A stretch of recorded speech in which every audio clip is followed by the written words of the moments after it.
Actually, I started in hunting and fishing in the outdoors by necessity, as a means to supply our kitchen table and to feed our family. For me, it's my therapy. It allows me to clear the cobwebs from my head, to put a strong perspective on what's important in my life. It's not all about killing an animal. It's about being together with your friends, your family, and enjoying God's creation. In 2009, I was reading a Kids Count report on the number of children that go to school each day or live each day with less than one adequate meal a day. And I believe that number was 3 out of 10 children in the state of Nebraska. And I read that report, and I read it 3 or 4 times because I was amazed at the fact that we live in Nebraska, an agricultural rich production state, which is our #1 industry here. How can that happen?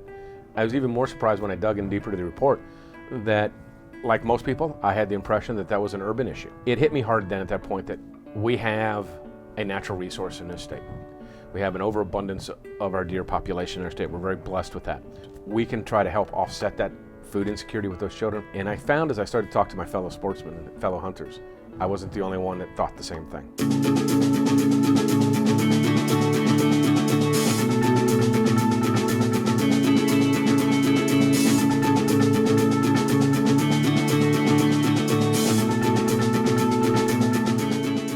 I'd say it was probably that first, maybe second year I was in the legislature when I received a few emails from sportsmen in Nebraska who were suggesting a program that was similar to a program in Iowa, which ultimately, when coming to fruition, became the Hunters Helping the Hungry program. Some other states had done this where they added an additional fee on a license, and in Nebraska we've done it as a totally voluntary program, which I think is actually a strength, and I think our hunters and the Sportsmen's Foundation and our legislators deserve a lot of credit for doing it that way.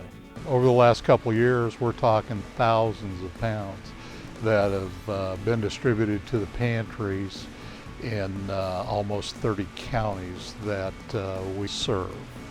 We could go through a lot more if it was available. 2-year program through, we have over 35,000 pounds in 2 years. Our goal for next year, quite frankly, I want to be above 40,000 pounds. How do we get there? Our sportsmen will continue to contribute, but we need to get other folks involved. We need some corporate involvement to help fund this so we can expand from 22 or 25 processors to more processors in the state to reach more people to help solve that insecurity. There's always a demand. The need is most assuredly there. There are a lot of people in the small communities in rural Nebraska that rely on their local pantry. I use it almost monthly. Even if we have a good patch where we're going great, I like to use it just so I can keep my stock up. When we first started, it seemed we got more canned goods than we did food or meats.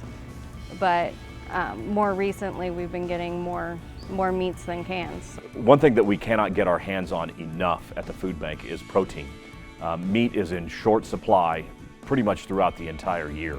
During the springtime, March, April, it is not unusual that the only protein that we have in our building is donated venison.